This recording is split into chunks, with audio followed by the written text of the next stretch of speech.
Doorbell camera capture a man who found a lost wallet and returned it, but here's what he had to say. Hey, what's happening? Hey, I found your wallet with your ID in it. This is the address. So I brought it all the way out here. You live really, really far though, so I just wanted to see if I could take it wasn't 1,000 in here. I counted it, it was only 300. But I wanted to see if I could grab I just wanted to see if I could grab I wanted to see if I could only grab 20. I just wanted to see if I wanted to grab 20 real quick for gas, because gas is high. If you see like a little $7 charge on your card, I had to pay my my Netflix thing, but I wrote down the login. You can log into the Netflix too. So, but I'm right. So a lot of people are saying that this video is staged. Maybe true. Doesn't really matter because we're going to be discussing what people in the comment sections were talking. It's got 10 million views and it instigated a lot of fury on Twitter. Many people are saying that this is criminal behavior. The man deserves to be locked up.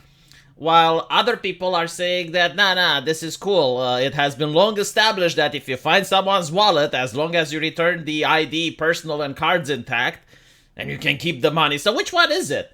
Like, legally speaking, it depends in what country you're in. So if you happen to be in Germany, the law regarding theft is different than that in Romania. It's different than that in the United States. I believe that even in the US, the law differs from different states. Like Texas may have a different law than California. But I think almost everywhere around the world, it is accepted that if the person files charges, that it's theft. So this is like Schrodinger's theft, is whether or not the owner of the wallet presses charges. And then it depends like what type of country you're in or what type of state you're in, the value of the item lost. So like if someone takes $2 from your wallet, you know, it can depend. Like in some cases here in my country, the cops won't even do anything because it's not a crime. Like if you're still below a certain threshold, like if you're still a pencil, for example, you're not considered to be a person that's a danger to society. Like this is what Romanian law cares about. It's keeping people who are a danger to society away from everyone else. It's less about rehabilitation and more about separating criminals from law-abiding, right? So like, again, $20 in my country, yeah, that would probably be theft. But I think like if you were to take like $2 or $3, like that's fine.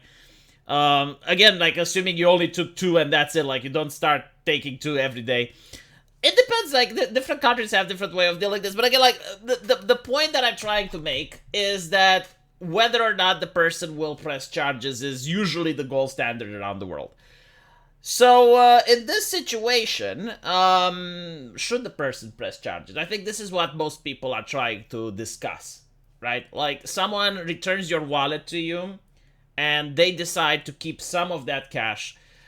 They do not keep all the cash, but like they will keep it for something remotely reasonable. It's like, okay, so I went all this way to your place and I spent $20 on gas.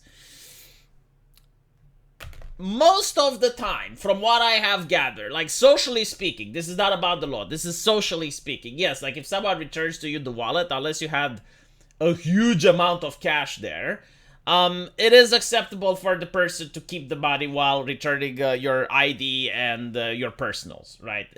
And the reason for it is that it's usually more of a hassle if you have to go and get the ID redone, if you have to go to the bank and redo everything. Otherwise, right, like if you were, because I've seen a lot of people that say that this gentleman should be criminalized, right? Like this person should be in a prison because of what he did. If this is your mentality, right, like if you want to apply the law like Judge Dredd, and it's like in every single situation, yes, theft is theft, $7 is $7, goddamn. If you want to think like that, you're going to encourage people to never return wallets. Like you're going to create a society where, again, like the criminal is just going to find alternatives, and he's going to say, well, if I bring the wallet back, and maybe if someone else stole from it before I found it, then I can get in legal trouble. This is a perfect example with what happened in China. So in China, if someone ran over another person, like a vehicle car accident, then that person was obligated to pay for the hospitalization of the person they ran over. It was the same if you try to give help to someone that's on the street. You may be liable to pay for their hospital fees.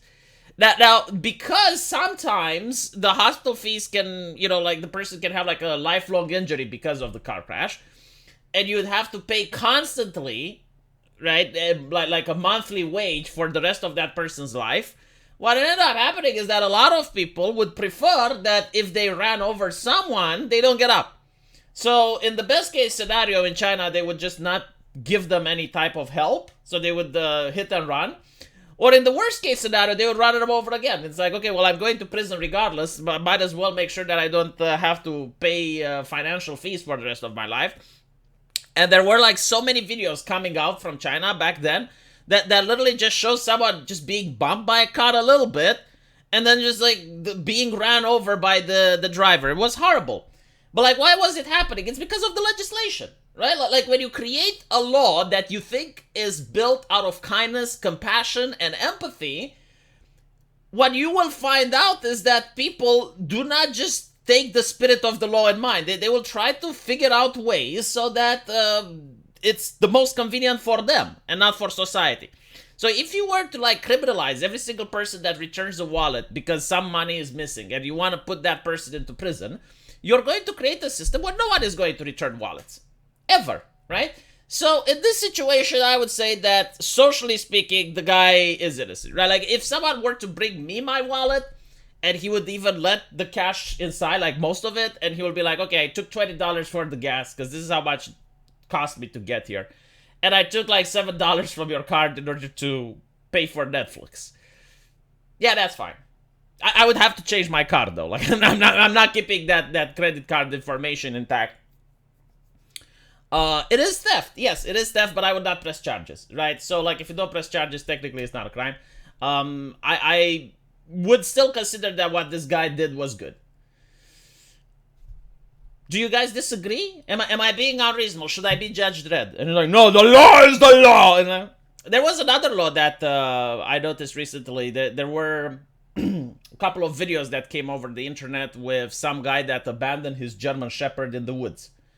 And now that guy is facing prison. He may have to pay a fine. And I'm looking at that and I'm saying, okay, like, first of all, I don't know why he did it. Most people assume that the guy is just pure evil. Like, abandoning a pet is not good. But it's quite probable that we don't know the situation. Like, maybe the pet bit a family member or something, right? Like, you don't know. Maybe the guy can't afford to have a pet anymore because of the recession and the inflation. Again, I understand there's other solutions. But, like, if you want to imprison people for doing that, like, the next level that they're going to do is like, okay, well, I can't leave it somewhere, where by the way, the pet has a chance of surviving anyway. But you'll be like, I can't leave it somewhere, so I'm going to take it to the pound where it's being placed to sleep. And that is legal in most countries, right? Like, it's legal in most places. So, by being too compassionate, by being too empathetic, and I understand, right? Like, because, like, the mindset of the lawmaker is like, we need to protect the pets. Perfect. But when you apply such a law, that you're like forbidding people from having a solution that is not good enough, but at the same time the pet can survive, versus a solution where, okay, well, I'm going to take the pet to the shelter, and at the shelter, if no one adopts him for 2 weeks, he's going to be put down. You're creating a worse environment. And again, I also gave the example a couple of videos ago with the 8-year-old girl that was arrested by the cops. Like, she was in school, she attacked one of her classmates, she beat the teacher. In my days, I would have just got a spanking and I would have never done it again. But because there are rules against that now and teachers cannot do anything, well, the teacher called the cops. And now she got arrested, her mother got in legal trouble.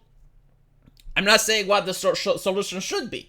But again, like, you need to consider when you pass legislation that's taking away something that you find to be immoral, you may actually cause something that's even worse, like something that's even more immoral, because you took away an option from people, so now they're going to have to use something more severe. In this case, was calling the cops on an 8-year-old girl. And yeah, like, she was placed in the cop car, she was taken to the section, she was crying, horrible.